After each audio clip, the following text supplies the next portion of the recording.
đoạn.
Đây là gia vị và nguyên liệu của món cá đuối xào sả ớt. Nguyên liệu chính đây là cá đuối. Đây là thịt cá đuối đã thái mỏng. Tiếp theo là sả và ớt. Đây là sả này. Đấy, sả thái bé cho trước này, sả thái to cho sau này. Đây là ớt này. Đây là hành khô băm nhuyễn này, hành tây thái bổ cau này, hành lá này. Đây là những cái gia vị của món xào sả ớt, món gia vị rau. Ở đây là tiếp theo như đây là dầu ăn này, nước mắm này, muối này, mì chính này, bột nghệ. Đó. Những loại da trơn này thì có bột nghệ sẽ đưa món ăn đến chất lượng tuyệt vời.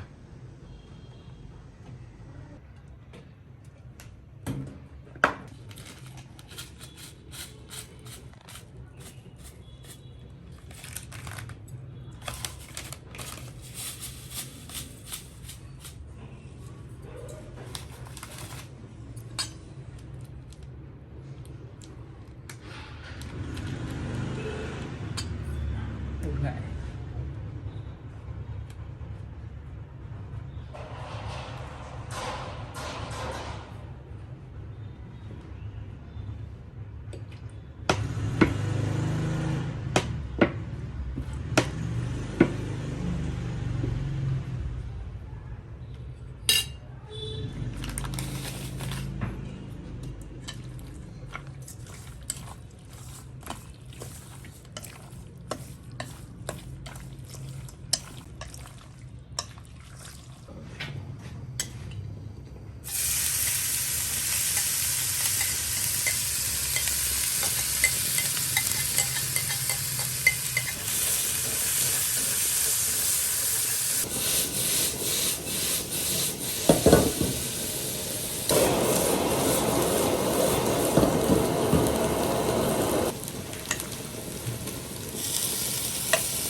Xin mời các bác nhá.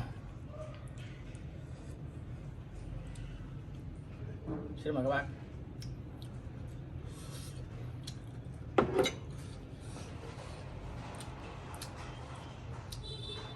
Mềm xì, ngon.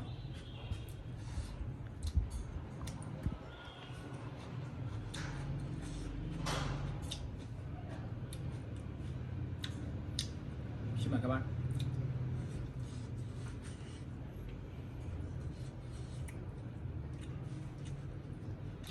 Vâng ạ.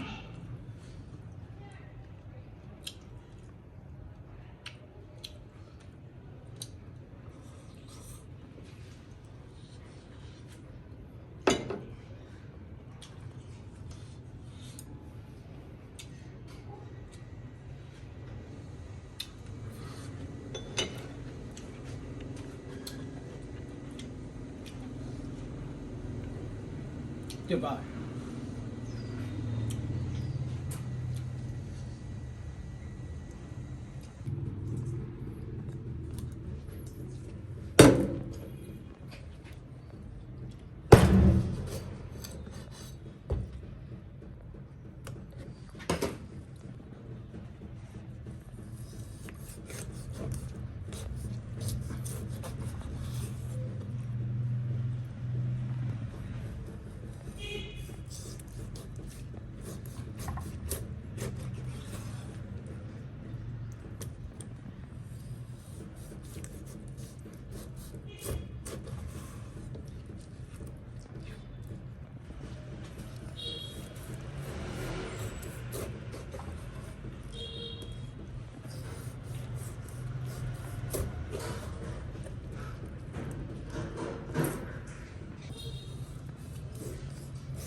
Đây là phần nguyên liệu và gia vị của món cá đuối chiên bột. Đó. Thì cá đuối chiên bột thì nguyên liệu chính đây là thịt cá đuối đã cắt lát. Đây là 1/4 của con cá đuối 7 cân. Tiếp theo đây là bột chiên giòn. Cá đuối chiên bột thì đây là bột là quan trọng. Tiếp theo nữa đây là hành băm nhuyễn này, tỏi băm nhuyễn này, ớt băm nhuyễn này. Đó. Hành, tỏi, ớt,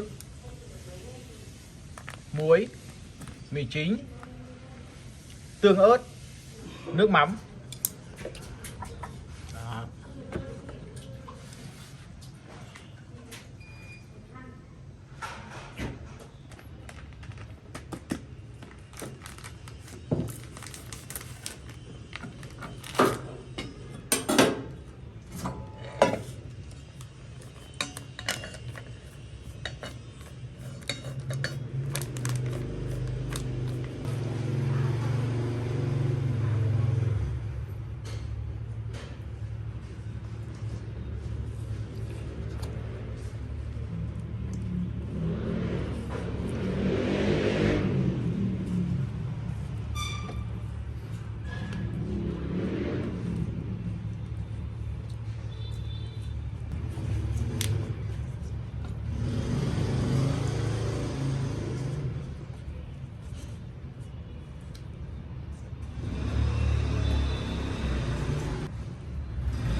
Xin mời các bác nhá.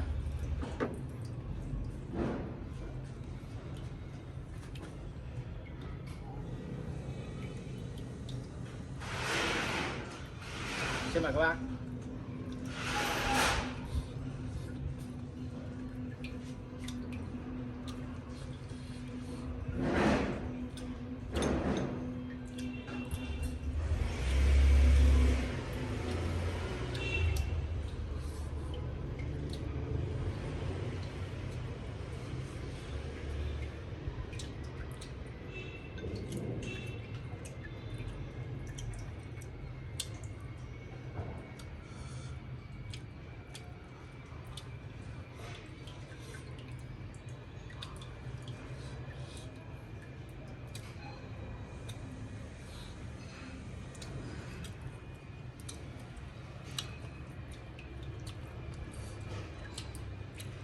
Xin mời các bác.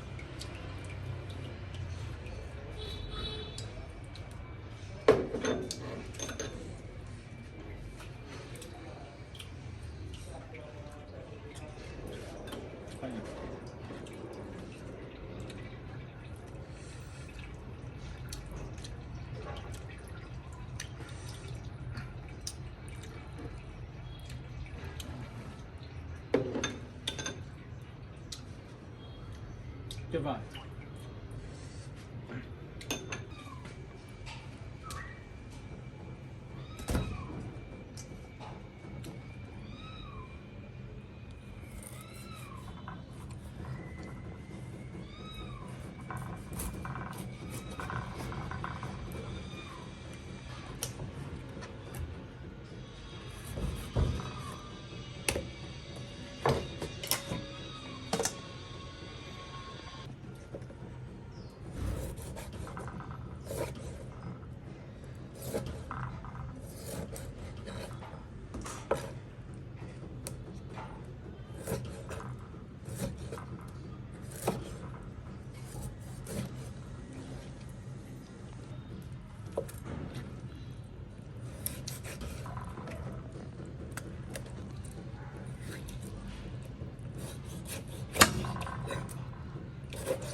Đây là nguyên liệu và gia vị của món lẩu cá đuối. Gia vị đầu tiên, nguyên liệu đây là cá đuối này. Và gia vị quan trọng nhất đó là măng chua và mẻ. Rau và rau gia vị bên này thì có đây là hành băm nhuyễn này, tỏi băm nhuyễn này, giá đỗ này, rọc mùng này, rau muống này, cà chua này. Đó. Còn gia vị đây có nước mắm này, mì chính này, muối này. Đây là tổng thể gia vị và nguyên liệu.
Mẻ chua này.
Xin mời các bác nhá. Các bác thưởng thức lẩu cá đuối.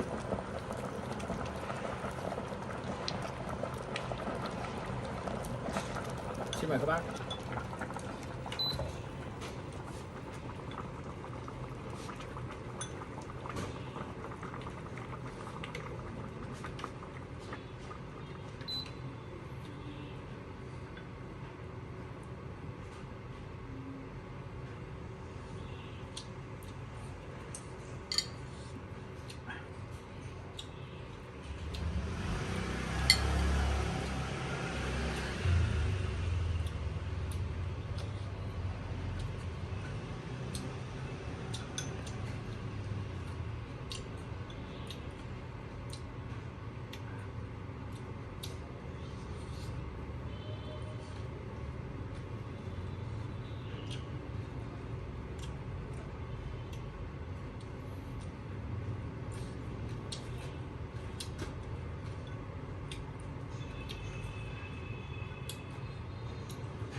Phải không?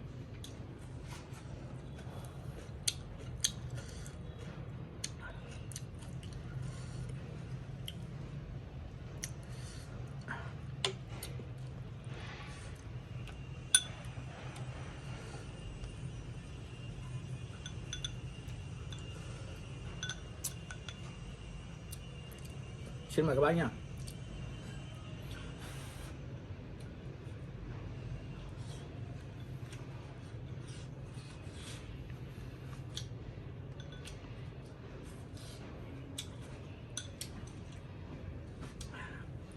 Tuyệt vời.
Đây là nguyên liệu và gia vị của món cá đuối nướng xì dầu.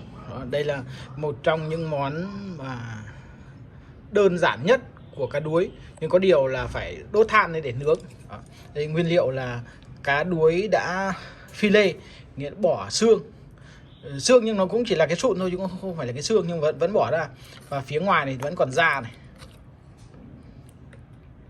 Còn gia vị thì duy nhất là có xì dầu và mì chính. Đó, duy nhất thôi. Rất là đơn giản.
Xin mời các bác nhá. Mời các bác thưởng thức món cá đuối nướng xì dầu.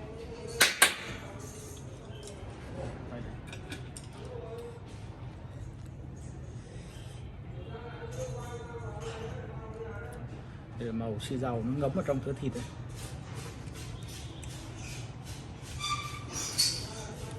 Xin mời các bác.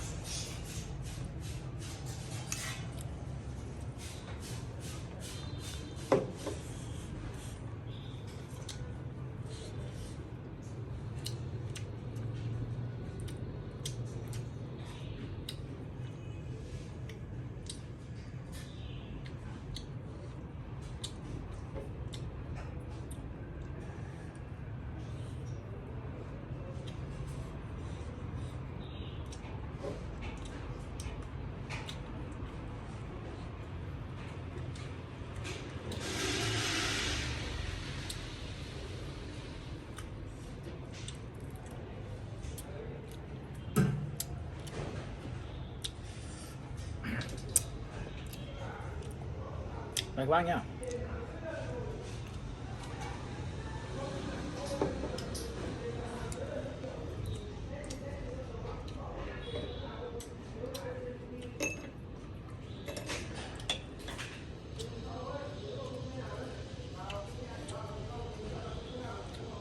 Tuyệt vời.